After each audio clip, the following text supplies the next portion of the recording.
Hello! I had to run out here and film a question and objection because I had a very simple question posed to me. Tara Green, I gotta name you again because you came up with a simple one. Well, it wasn't simple because both when we heard the question, both me and a sister in Christ, who's a good friend of mine, we're in the room and we kind of looked at each other like, that's really good. We had to break out our Bibles. The question was very simple. It's, did God name the planet Earth, or was it known as Earth prior to it being recorded in the Bible? Well, it's an interesting question. I'm going just off the top of my head, so and I'm trying to bring back some real old research I used to do.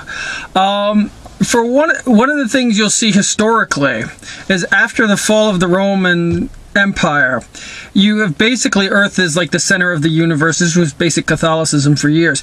Center of the universe, everything else spanned out. Earth was really kind of lifted up. Now the Greek and the Romans had a very different view. They kind of believed, basically the term Earth, when you really translate it into its meaning and how it's used, basically comes off as meaning a dumping ground. In fact, which is actually more accurate in many ways to the biblical view, which, although not originally created to be a dumping ground, is now basically a dumping ground. But Bible says, woe to the earth, for Satan was cast down to you. When he was cast out of heaven, where did he go? He went to earth. You know, that was a punishment, you know, until his later date when he's sent to hell. So earth, as we know it, you know, it really means dumping ground. It's kind of where, you know, you got the good and the bad all in a pile. So it's an interesting question. Now, to get more to the direct question, which was, did God name it Earth? I have to say, indirectly, yes. And also directly. The reason why is I had to pick up my Bible to find the writing of Genesis. The possible dates for the writing of Genesis, the authors generally believe to be Moses. And the dates would be anywhere between 1420 BC or 1220 BC. Indirectly, he created everything in the universe. He knew it would eventually wind up being called Earth and all the meanings surrounding it and so on and so forth. Indirectly, God totally named it Earth. Now, was it known as Earth before it appears in the Bible? I would absolutely say it had to have been.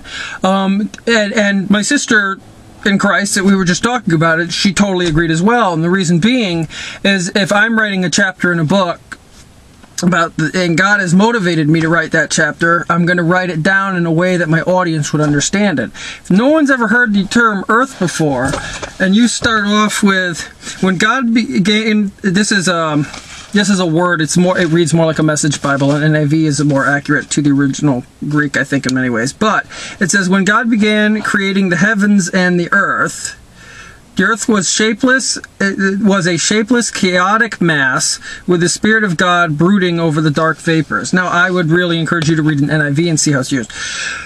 But to an audience, if you're writing something new and you go, even though God was known for a while, but if you write this, you're going to wind up with the, I'm sorry, I lost my train of thought. Oh, well, what's the earth? You see what I'm saying?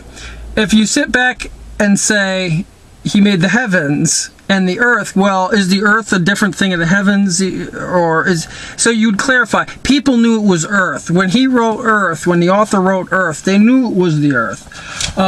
So the name had been being used prior to the recording of the actual document. And so that answers that question. And it was a really fun one because it was so simple and yet it made me think and I got all excited. All right, I'll talk to you later. Bye.